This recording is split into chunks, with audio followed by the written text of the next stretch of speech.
नमस्कार विद्यार्थी मित्रांनो, युरेका या ऑनलाईन लर्निंगसाठी असणाऱ्या चॅनलमध्ये आपल्या सर्वांचं सहर्ष स्वागत आहे.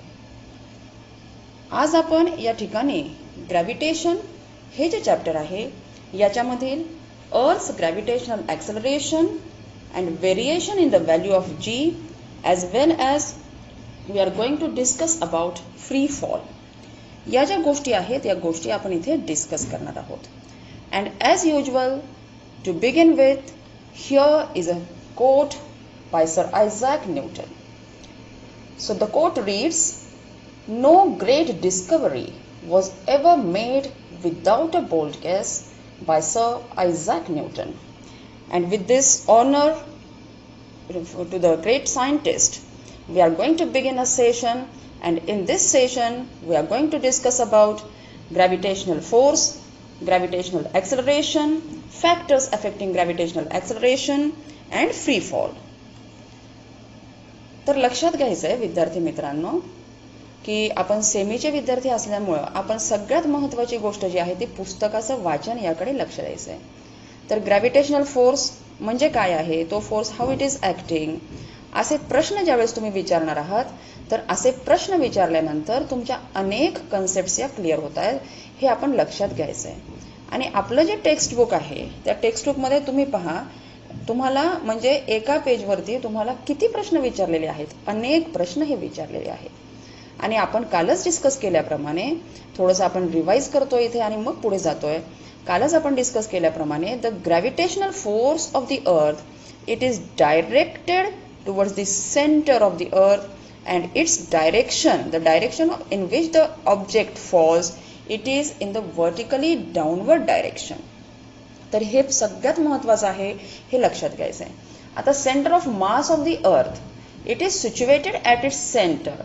तर आपण अतिशय चांगल्या पद्धतीच्या ॲक्टिव्हिटीज या centre of mass of the अर्थसाठी घेतलेल्या आहेत हेही आपण लक्षात घ्यायचं आहे.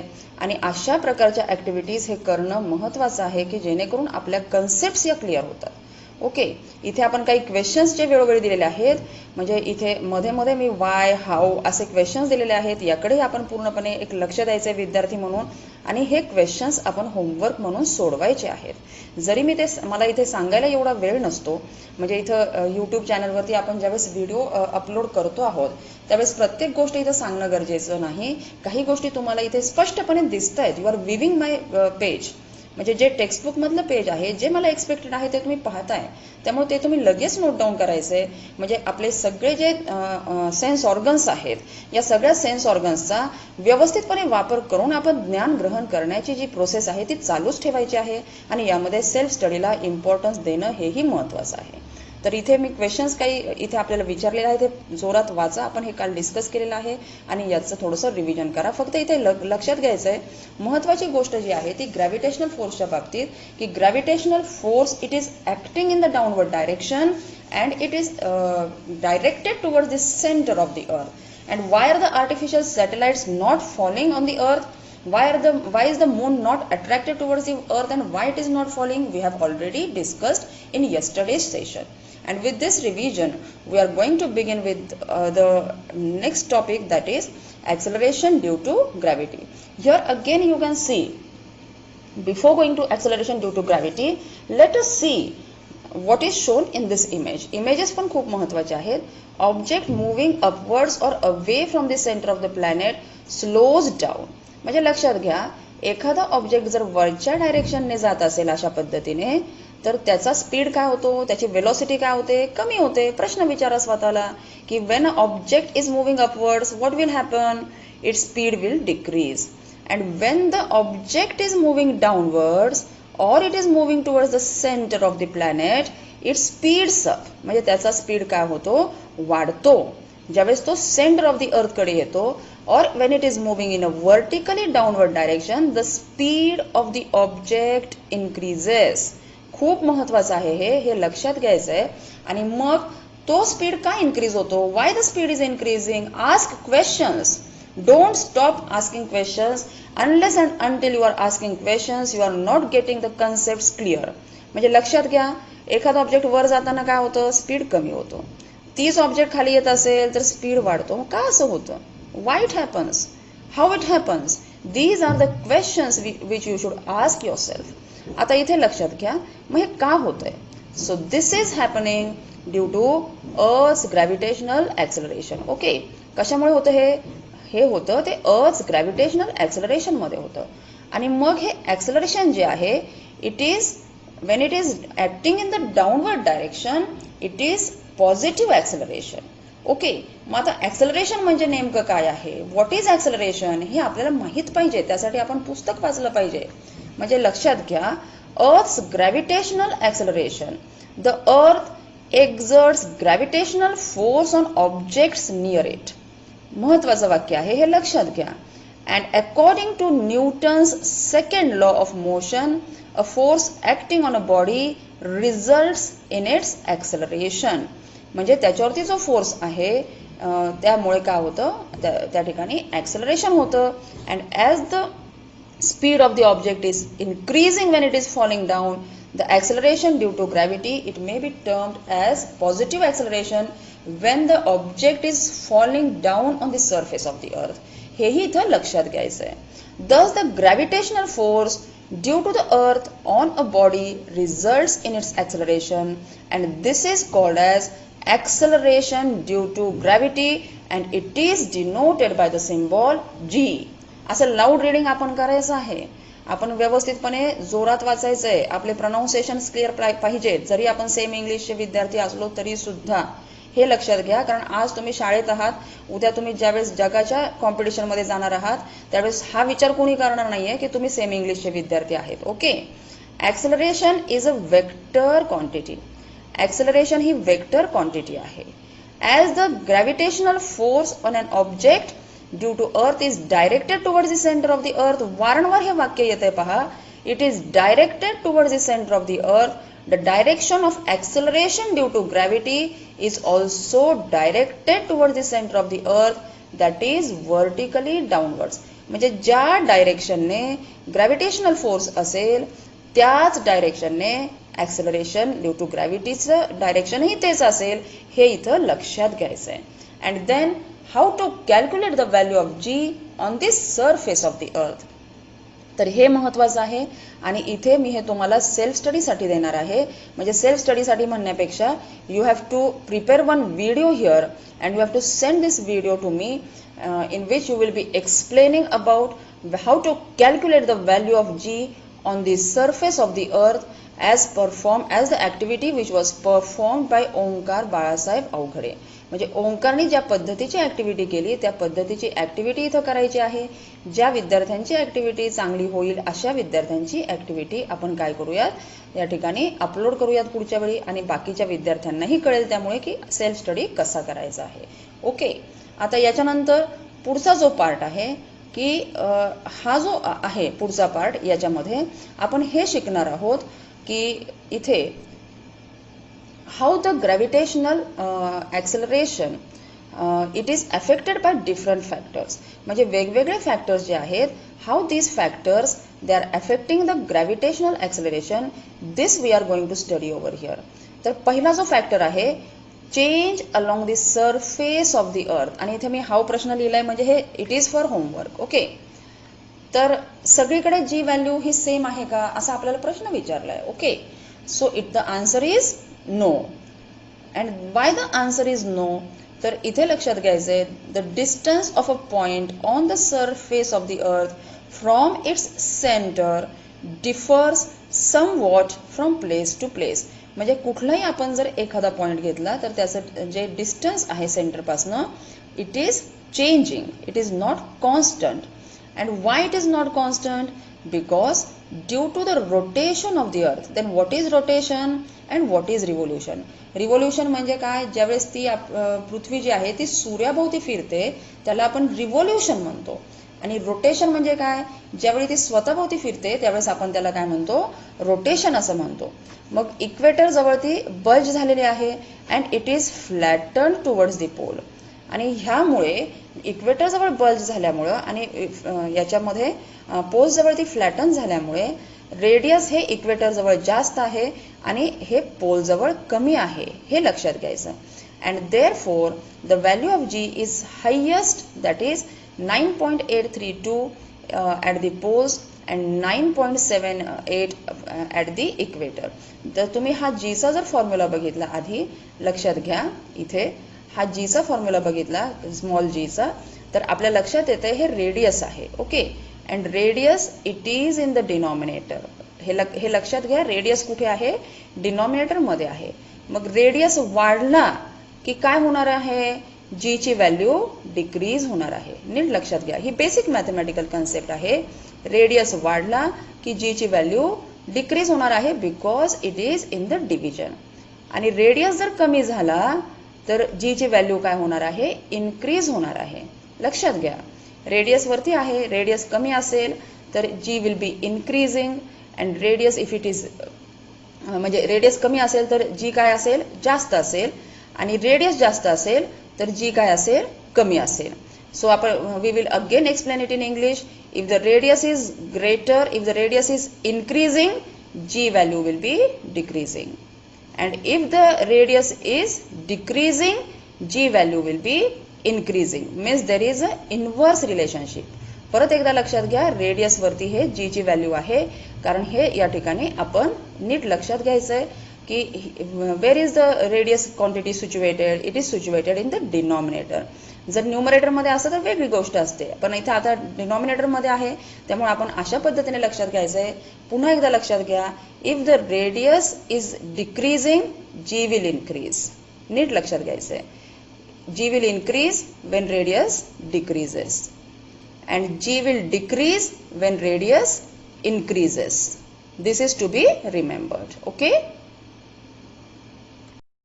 तर हा जो रेडियस आहे, हा रेडियस कशा पद्धतीने या ग्रॅव्हिटेशनल ॲक्सेलरेशन वरती इन्फ्लुएन्स करतो हे आपण एका डायग्राम मधून बघूयात. Okay, so this is the diagram to explain that gravitational acceleration along the surface of the earth, it depends on the radius of the earth. Okay, तर हे जे आहे या ठिकाणी हे सेंटर ऑफ द अर्थ आहे.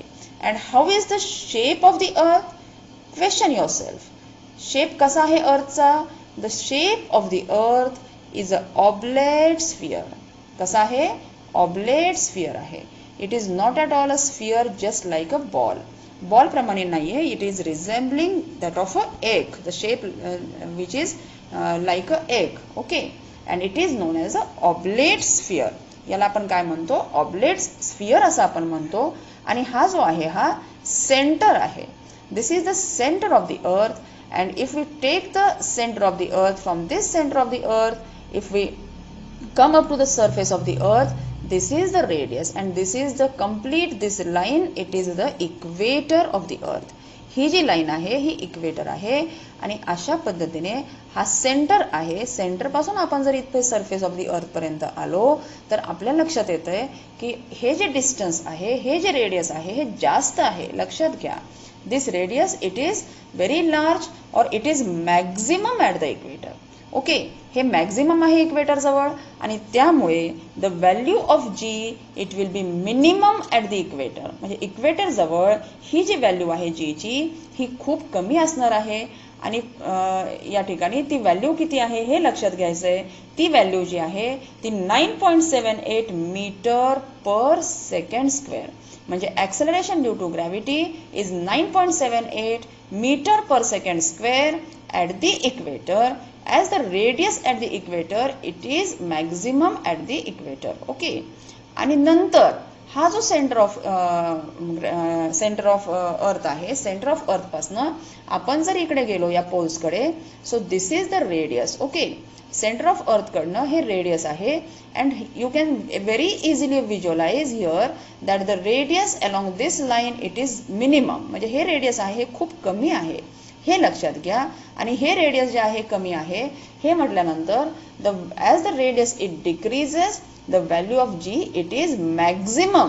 Okay, the value of g it is maximum at the poles and at the poles the value of g is 9.832 meter per second square. So this is to be remembered that the value of G it is minimum at the equator and maximum at the poles.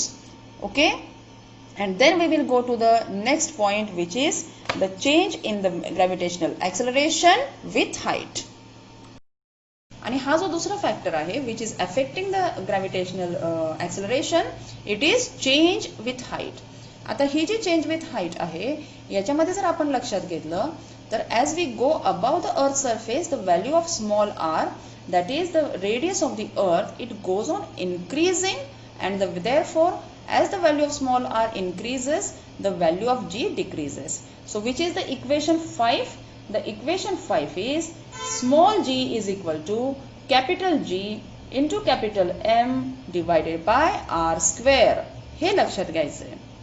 आणि इथे आपल्याला एक example दिलेलं आहे पहा, अतिशय सुंदर असं हे एक्झाम्पल आहे की ज्यामध्ये आपल्याला हे सांगितलेलं आहे की जर एक एरोप्लेन असेल आणि तो एरोप्लेन जर पृथ्वीच्या सरफेसपासनं जर तो 10 किलोमीटर हाईटवरती, if it is flying at a height of 10 kilometres, then what will be the change in the gravitational acceleration which is acting on that aeroplane.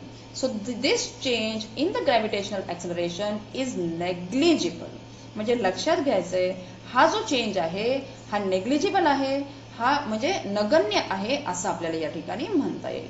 आता दुसरं जे एक्झाम्पल दिलेलं आहे ते इंटरेस्टिंग एक्झाम्पल आहे ते सुद्धा, की if the artificial satellite which is orbiting the earth, if it is considered, then the change in the value of g, that is small g, that is gravitational acceleration, due to the large distance in the due to the large change in the distance of the satellite from the center of the earth.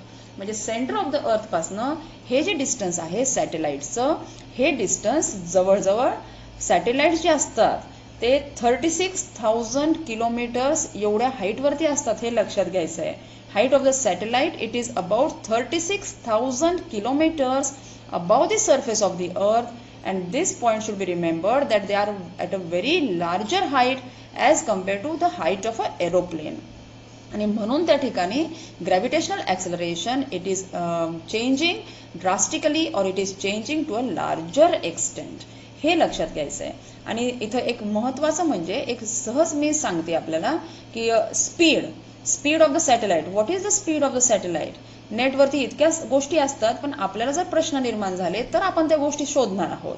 The speed of the satellite which is revolving around the earth, that is artificial satellite, it is about 11,000 kilometre per hour. म्हणजे एवढ्या गतीने ते फिरत असतात आणि त्याच्यामुळे they are not attracted towards the centre of the earth और they are not falling on the earth, because according to the Newton's first law of motion, every object continues to be in its state of rest or of uniform motion unless it is acted upon by an external unbalanced force. म्हणजे लक्षात घ्या, satellite जे आहे ते move का होत आहेत, they are moving due to the velocity. या सुद्धा गोष्टी या ठिकाणी विचार करत जा. ज्यावेळेस वाचताय तुम्ही, ज्यावेळेस अभ्यास करताय, त्यावेळी विचार करणं हेही खूप महत्त्वाचं आहे. आणि इथे आपण हे इमेजच्या साहाय्याने बघूयात की समजा ही जर हाईट असेल, ही हाईट आहे आणि ही जी हाईट आहे ही हाईट पृथ्वीपासून समजा ही हाईट एरोप्लेनची असेल आणि याच्यापेक्षा किंवा ही सॅटेलाइटची हाईट घेऊयात आपण, तर ही सॅटेलाइटची हाईट आहे आणि एरोप्लेनची हाईट समजा इथे कुठेतरी असेल. So where will be the g value changing drastically, किंवा जास्त चेंज आपल्याला जी व्हॅल्यूमध्ये small g that is acceleration due to gravity, यामध्ये जास्त बदल कुठे दिसणार आहे, या ठिकाणी दिसणार आहे. म्हणजे सॅटेलाइटमध्ये दिसणार आहे, एरोप्लेनमध्ये हा बदल जो आहे म्हणजे स्मॉल जी मध्ये होणारा हा कसा आहे, नेग्लिजिबल आहे, हे आपण इथे लक्षात घ्यायचं आहे. म्हणजे if the object is at a smaller height, the change in gravitational acceleration it is negligible, and if it is at a larger height, the change in gravitational acceleration it is to be considered and it is considerable. Okay, तर हे लक्षात घ्यायचं इथे. So how the height of the object above the surface of the earth it is affecting the gravitational acceleration is shown here in this table. तर ह्या टेबलवरती प्रश्न आला होता, हेही लक्षात घ्यायचं आहे. आणि कुठल्याही भागाकडे आपण सायन्समध्ये निग्लेक्ट करायचं नाही आहे, प्रत्येक भागाकडे आपण लक्ष द्यायचं आहे. Okay, so this is the table which you can study by your self. And in the next topic we are going to see the change in the value of g, that is the gravitational acceleration with depth. म्हणजे जसं आपण पृथ्वीच्या डेप्थमध्ये जाऊया तसं या जी व्हॅल्यूमध्ये काय changes होतील हे आपल्याला इथे लक्षात घ्यायचं आहे. तर ही जी जी व्हॅल्यू आहे, ही जी व्हॅल्यू आपण जर पाहिली तर as we go inside the earth or as we go towards the centre of the earth, inside the earth, in the internal part of the earth, the value of small r, that is the radius of the earth, it decreases. म्हणजे हा जो small R आहे हा decrease होतो म्हटलं जी value काय व्हायला पाहिजे, इन्क्रीज व्हायला पाहिजे. But actually this is not happening. As the value of r decreases, the value of m also decreases. म्हणजे एम सुद्धा त्यासोबत डिक्रीज होतो. म्हणजे the mass of the earth which is acting on that object it decreases and the combined effect is that or the combined result is that the value of G as we go inside the earth towards the center it decreases. तर आपण हे या ठिकाणी या इमेजच्या साहाय्याने पाहू शकतो. तर हे जे इमेज आहे या इमेजमध्ये आपण पाहतोय की variation in the value of small g with depth. म्हणजे इथे हा जो पॉईंट दाखवलेला आहे या पॉईंटकडे लक्ष द्या की समजा या ठिकाणी ऑब्जेक्ट आहे आणि हा सेंटर आहे. This is the centre of the earth. म्हणजे हा सेंटर आहे. तर हे डिस्टन्स, हे जे डी डिस्टन्स आहे एवढं डिस्टन्स आपण आतमध्ये गेलो आहे at the centre of the अर्थ, towards the centre of the earth. म्हणजे हे डिस्टन्स आपण जर गेलेलो असेल तर हे जे डिस्टन्स आहे from the centre of the अर्थ, what will it be? It will be this r. This is the distance, that is capital R. It will be r minus d. काय असेल ते r minus d. Then r minus d कसं आहे या रेडियसपेक्षा? बघा हे जे आहे ते रेडियस आहे. So r minus d is less as compared to the radius capital R. म्हणजे कॅपिटल R जे आहे, जे रेडियस आहे त्याच्यापेक्षा r minus d हा स्मॉल आहे. आणि स्मॉल असल्यामुळं सेंटर ऑफ अर्थ पासून ही व्हॅल्यू स्मॉल असल्यामुळं ॲक्च्युली जी व्हॅल्यू काय व्हायला पाहिजे, जी value it should go on increasing. पण तसं होत नाही. हा जो मास आहे अर्थचा it is not acting on the object at the position P. म्हणजे हे मास आहे ते ह्या ऑब्जेक्टवरती, ह्या पोझिशनवरती ते ॲक्ट होत नाही. म्हणजे ते मास जे आहे इथे दाखवलेलं आहे बघा, this mass is decreasing as we move toward the centre of the earth. And the combined effect is that the gravitational acceleration, that is small g, it will decrease as we go toward the centre of the earth. And at this centre of the earth the gravitational acceleration will be 0. ह्या सेंटरजवळ ते gravitational acceleration काय असेल, 0 असेल. तर हे लक्षात घ्यायचं आहे की how the gravitational acceleration it is changing with depth. आणि हे जे तिन्ही गोष्टी आहेत म्हणजे change in gravitational acceleration along the surface of the अर्थ, change in gravitational acceleration with height and change in gravitational acceleration with depth, यावरती आपल्याला प्रश्न येत असतो, मोठा प्रश्न येत असतो, डिस्क्रिप्टिव्ह प्रश्न येत असतो. त्या प्रश्नाच्या दृष्टीने आपण याच्या नोट्स प्रिपेअर करायच्या आहेत हे लक्षात घ्यायचं आहे. आणि नंतर पुढचा जो टॉपिक आहे तो पुढचा टॉपिक आपण पाहणार आहोत तो म्हणजे फ्री फॉल. आता हा फ्री फॉल म्हणजे नेमका काय आहे हे समजण्यासाठी आपल्याला फ्री फॉलकडे जाण्यापूर्वी ही इमेज जी आहे ही आपल्याला थोडीशी पाहायची, याचं ऑब्झर्वेशन करायचं आहे. तर या इमेजमध्ये एक पॅराग्लायडर आहे की तो he is coming towards the earth from a height. And here you can see that this is the gravitational force and this is the resistance of the air, or this is the buoyant force which is acting on this object. Buoyant force of air acting on this object. म्हणजे whether it is a free falling body or not. म्हणजे ही free falling body आहे का? तर it is not a free falling body because two forces are seen over here. First is the gravitational force which is acting in the vertically downward direction, and the other force is the force which is the buoyant force which is acting due to the resistance of the air. म्हणजे जे एअरचा resistance आहे त्या एअरच्या रेझिस्टन्समुळे जो काही force act होतो त्याला आपण काय म्हणतो, बॉयंट फोर्स असं आपण म्हणतो. हे या ठिकाणी आपल्याला लक्षात घ्यायचं आहे. म्हणजे इथं ग्रॅव्हिटेशनल फोर्ससोबत आणखीन एक फोर्स आहे आणि ज्यावेळेस एखादी ऑब्जेक्ट फक्त ग्रॅव्हिटेशनल फोर्समध्ये पडते त्यावेळेस आपण त्याला काय म्हणतो, it is a freely falling body, it is a free fall. Okay, मग असं शक्य आहे का? प्रश्न विचारा स्वतःला, अर्थच्या ॲटमॉस्फिअरमध्ये असं शक्य आहे का? तर it is not at all possible in the atmospheric conditions. So if Earth is surrounded by atmosphere and there is always a buoyant force of air, and on a free fall is practically not possible in the atmospheric conditions of the Earth. And this free fall is a concept which will be discussed afterwards. First, we will be observing here a video. We will be watching here a video which is done by Purva, and this video is very helpful to understand free fall and how the equations related to free fall, they have been derived from the Newton's from the kinematic equations which are proposed by Newton. Hi friends, my name is Purva Barge. I am in 10th standard of Vidya Pratishthan Multimedium School. Today we are going to learn the topic free fall from chapter gravitation. We all know the gravitational force is at each and every object. Now what is free fall? Example, when we release some object from our hand, the only gravitational force is act on it and that object is move under its influence. Now we will learn the definition. Whenever the object moves under the influence of gravity of Earth alone, it is called free fall. Here, alone word is important. I'll repeat. Whenever the object moves under the influence of gravity of Earth alone, it is called free fall. But there is a two forces that acts against the gravitational force. First, frictional force due to air, and second, buoyant force. So, true free fall is obtained only in a vacuum. For the free fall, the initial velocity of the object is equals to 0 and the acceleration, that is a, is equals to g.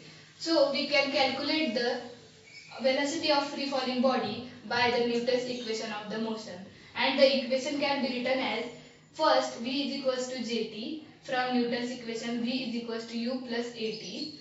Second, s is equals to half gt square, from Newton's equation s is equals to ut plus half at square. Third, v square is equals to 2js, from Newton's equation v square is equals to u square plus 2as. But for calculating the motion of object thrown upward, the acceleration taken to be negative, because the direction of the object thrown upward is opposite to the velocity. So we can take the acceleration negative. In this case, the magnitude of g remains constant, but the velocity of the object decreases due to this negative sign. Now, the moon and the artificial satellite are the good example of the free fall, because they move under the influence of gravitational field of the earth only. Thank you for watching this session. Now the important thing that we should follow in this lockdown period and to fight with COVID-19, wash your hands frequently, don't go outdoor without any reason, you should have to indoor, use mask whenever it is necessary,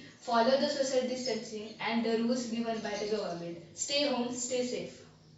So thank you Purva for such an excellent activity and for explaining us the different equations which are related to free fall, and these equations are based on the kinematic equations, that is the first, second and the third kinematic equations. So thank you very much once again.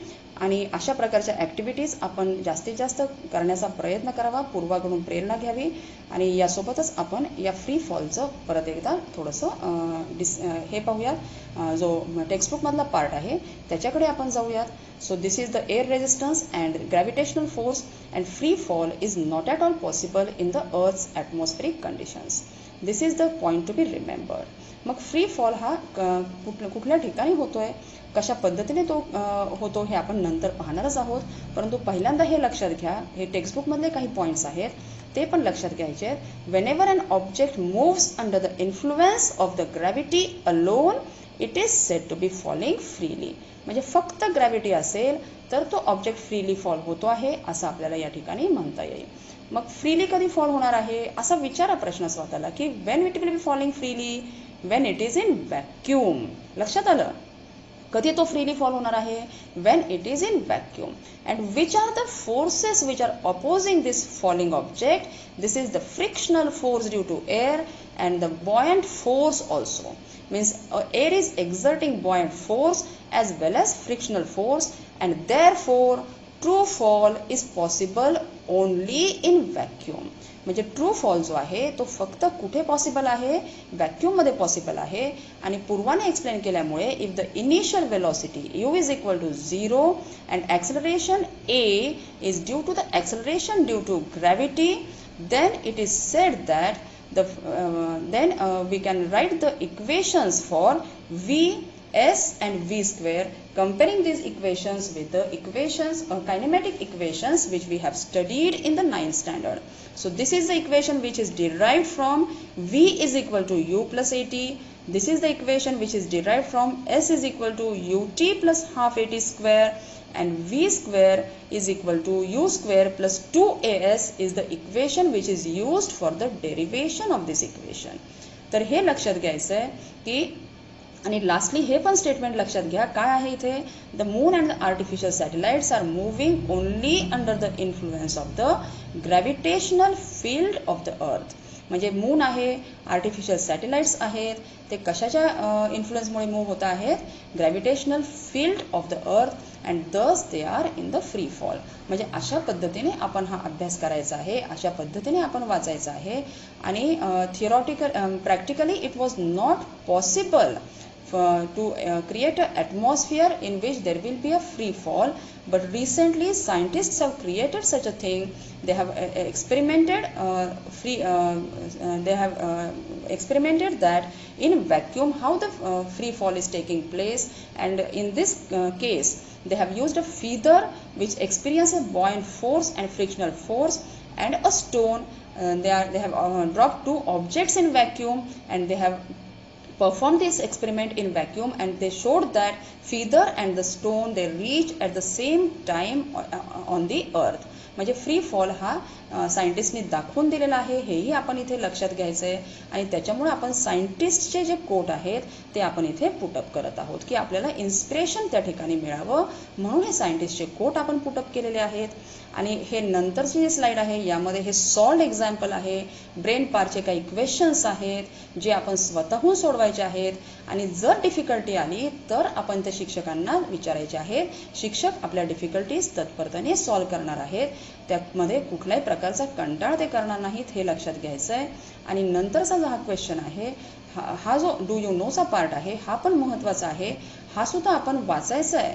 वाचल्यानंतर ह्याच्याशी related काही questions असतील तर ते questions आपण हे करायचे आहेत. आणि इथे मी एक प्रश्न तुम्हाला टाकलेला आहे, मला जो प्रश्न आलेला आहे इथे, Indian scientists have contributed significantly in this discovery of gravitational waves. तर मी एक ॲक्टिव्हिटी तुम्हाला दिलेली आहे की ज्यामध्ये तुम्ही हे एक्सप्लेन करायचं आहे, how the Indian scientists have contributed to this discovery. आणि ही ॲक्टिव्हिटी आपण ज्यांना इंटरेस्ट आहे अशा विद्यार्थ्यांनी करायला काहीच हरकत नाही.